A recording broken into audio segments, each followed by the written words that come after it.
प्राचीन भारत के इतिहास में राजा हरिश्चंद्र का नाम सोने के अक्षरों में लिखा है। बेमिसाल गुणों वाले इस राजा ने अयोध्या पर राज किया। वे सूर्य देव के वंशज थे। उनके राज में खुशहाली और न्याय का बोलबाला था। प्रजा उनकी बुद्धिमत्ता और दयालुता की पूजा करती थी। लेकिन सबसे बढ़कर हरिश्चंद्र सच्चाई के प्रति अपनी अटूट प्रतिबद्धता के लिए जाने जाते थे। उनकी बात ही उनका वचन थी। उनका मानना था कि सत्य ही धर्म का आधार है। हरिश्चंद्र इसी सिद्धांत पर चलते थे। वे इसी सिद्धांत पर राज करते थे।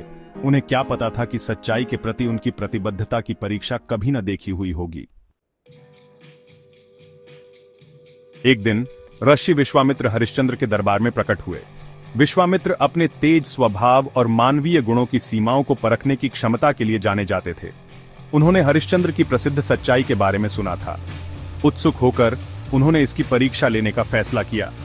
विश्वामित्र ने राजा को चुनौती दी और सच्चाई के प्रति उनकी प्रतिबद्धता की सीमा पर सवाल उठाया। ऋषि ने उनकी सच्चाई की परीक्षा के रूप में हरिश्चंद्र से अपना पूरा राज्य दान करने की मांग की। बिना एक पल की भी देरी किए हरिश्चंद्र मान गए। राजा की बात ही उसका वचन होता है, चाहे इसके लिए उसे अपना राज्य ही क्यों न छोड़ना पड़े। वे अपनी बात तोड़ने का विचार सहन नहीं कर सकते थे। भारी मन से हरिश्चंद्र ने अपना राज्य, अपना धन और यहां तक कि अपने शाही वस्त्र भी त्याग दिए। अब वे बिना राज्य के राजा थे। अब अपने राज्य से वंचित हरिश्चंद्र को बहुत कठिनाई का सामना करना पड़ा। उन्हें उनकी पत्नी तारामती और उनके बेटे रोहित को महल छोड़ने के लिए मजबूर होना पड़ा। वे खुद को गरीबी में जीते हुए पाते हैं। हरिश्चंद्र गुजारा करने के लिए अथक परिश्रम करते हैं। फिर भी कठिनाइयों के बावजूद वह सच्चाई के प्रति अपनी प्रतिबद्धता से कभी नहीं डिगे। लगता था भाग्य ने उनके लिए और भी परीक्षाएं रखी थीं। भाग्य के एक क्रूर मोड़ में त्रासदी आई। उनके प्यारे बेटे रोहित की सांप के काटने से मौत हो गई। दुख से व्याकुल हरिश्चंद्र और तारामती को अपने बेटे का अंतिम संस्कार करना पड़ा, लेकिन उनके पास पैसे नहीं थे, अंतिम संस्कार के लिए भी नहीं।